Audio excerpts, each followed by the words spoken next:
दोस्तों, भारत पर tariff tariff चिल्लाने के बाद अब डोनाल्ड ट्रंप अपनी टैरिफ की बंदूक चीन की तरफ तानने लगा है। फ्रस्ट्रेशन साफ दिख रही है दोस्तों। नाटो के मेंबर्स को डोनाल्ड ट्रंप के द्वारा यह कहा गया है कि तुम रशिया से ऑयल मत परचेज करो और उसके ऊपर सैंक्शंस लगाओ बकायदा। और साथ में नाटो के मेंबर्स को यह भी डोनाल्ड ट्रंप के द्वारा कहा गया है कि तुम 100% का टैरिफ चीन के ऊपर लगाओ। दोस्तों, डोनाल्ड ट्रंप के द्वारा आगे ये चीज कही गई है नाटो के मेंबर्स को कि चाइना की एक स्ट्रॉन्ग ग्रिप है रशिया के ऊपर, और अगर चाइना के ऊपर टैरिफ लगता है तो ये स्ट्रॉन्ग ग्रिप उसकी जो रशिया के ऊपर है वो टूट जाएगी। बात यहीं तक नहीं रुकी। उसने डोनाल्ड ट्रंप ने G7 कंट्रीज को भी, जो G7 कंट्रीज है उनको भी ये चीज कही है, जिसमें कि आपका कनाडा है, जापान है, यूके है, फ्रांस है, उनको कहा है कि तुम रशिया के ऊपर सैंक्शंस लगाओ। दोस्तों, आपको ये चीज देखनी होगी कि किस तरह से जब एससीओ का समिट हो रहा था तो कंप्लीटली ग्रम्बल्ड हो गया अमेरिका इस चीज को देख करके कि भारत का रशिया के प्रेसिडेंट और चीन के प्रेसिडेंट के साथ कितने क्लोजअप टाइज हो रहे हैं एससीओ समिट में। और साथ ही दोस्तों, यहां पर एक तरह से रैटल्ड हो गया अमेरिका इस चीज को देख करके भी कि रशिया के जो प्रधान प्रेसिडेंट है व्लादिमीर पुतिन, उनके साथ प्रधानमंत्री मोदी जी किस तरह से हाथ में हाथ मिला करके एक कन्वर्सेशन कर रहे हैं, बड़ी एक सीक्रेट कन्वर्सेशन कर रहे हैं, उसको देख के भी अमेरिका हक्का बक्का रह गया।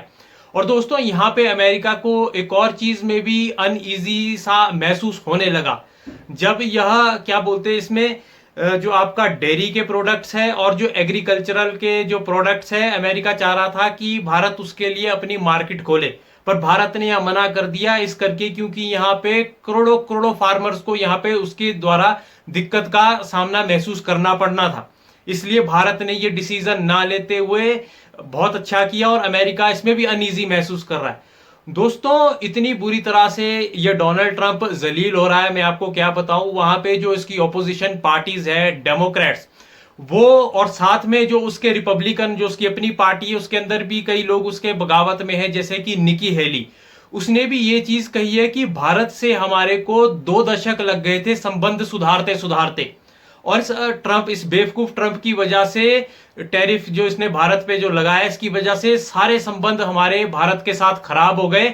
और ना केवल खराब हुए, ये भारत चीन और रूस के साथ इतना क्लोज हो गया जो कि एक स्ट्रेटेजिक नाइटमेयर है अमेरिका के लिए, जो अमेरिका अफोर्ड नहीं कर पाएगा। और साथ में दोस्तों, अमेरिका के द्वारा और वहां के जो विपक्षी पार्टीज है उनके द्वारा ये स्टेटमेंट अब आने लगे हैं कि हम भारत को लूज करना नहीं चाहते। जिस तरह से दोस्तों अमेरिका ने चाइना पर 100% का टैरिफ लगाने की बात की है, तो जाहिर सी बात है चाइना की तरफ से भी एक जबरदस्त बिफिटिंग रिप्लाई आया दोस्तों अमेरिका के लिए। वह ये था, चाइना ने ये कहा कि चाइना वॉर प्लान्स नहीं करता, ना वॉर करवाता है।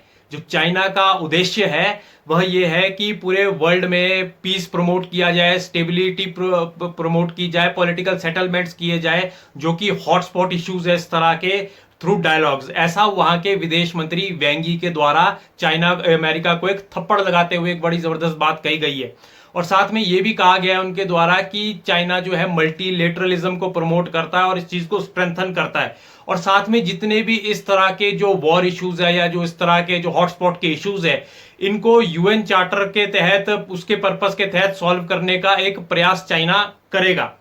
और दोस्तों, जैसा कि मैंने आपको पिछली वीडियो में बताया था कि जो यूरोपियन यूनियन है, जो नाटो के देश है, उनको अपना दिमाग लगाना चाहिए। ट्रंप की दिमाग जिस तरह से चल रहा है, जिस तरह से उसका दिमाग का दिवालियापन है, उसके दिमाग की तरह उनको यूरोपियन यूनियन को नहीं चलना चाहिए। और दोस्तों, वैसे ही हुआ, और वही स्टेटमेंट आज चीन के विदेश मंत्री द्वारा, वेंगी द्वारा, ये चीज कही गई है कि यूरोप और चाइना को बेस्ट फ्रेंड्स की तरह रहना चाहिए, राइवल्स की तरह नहीं रहना चाहिए, और कन्फ्रंट नहीं करना चाहिए आपस में, और एक दूसरे का सहयोग के साथ आपस में ट्रेड और अच्छे एक संबंध बनाने चाहिए। दोस्तों, वही चीज हुई।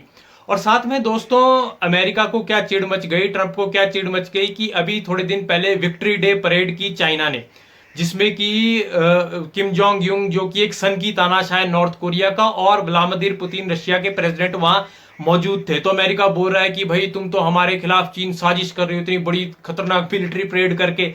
ओ भाई अब अपनी देश कोई प्रोग्रेस भी ना करे, कोई एडवांसमेंट भी ना करे, तुम्हारे चक्कर में तुम्हें खतरा लगने लगता है, तुम्हें दहशत होने लगती है। अब सब देश तो अपनी प्रोग्रेस करेंगे ही ना। अब तुम्हें साजिश लगे, जो मर्जी लगे, ये तुम्हारी मर्जी है, तुम्हारी इच्छा है। दोस्तों बात अभी सिर्फ यहीं पर नहीं रुकी। अभी रशिया और भारत के द्वारा एक और बड़ा तकड़ा झटका अमेरिका को दिया गया।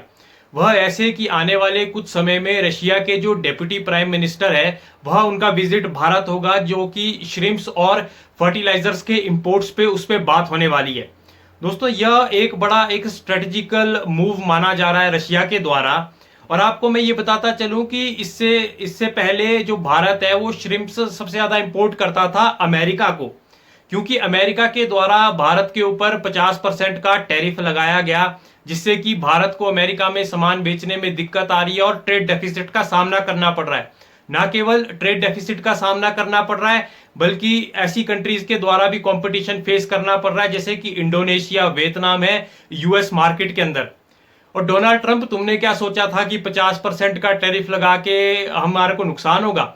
देखो, और देशों के राष्ट्राध्यक्ष और देशों के प्रेसिडेंट और प्रधानमंत्री भारत आ रहे हैं बिजनेस करने, और भारत का बिजनेस उसी तरह से फ्लरिश कर रहा है, भारत की इकोनॉमी उसी तरह से फ्लरिश कर रही है जिस तरह से फ्लरिश करनी चाहिए, जिस तरह से हमें एक ग्रोथ रेट मिलना चाहिए। तो दोस्तों इसी के साथ मेरी इस वीडियो को लाइक करें, शेयर करें, कमेंट करें। इस तरह की इंसाइट्स में आप लोगों के लिए और लाता रहूंगा। धन्यवाद।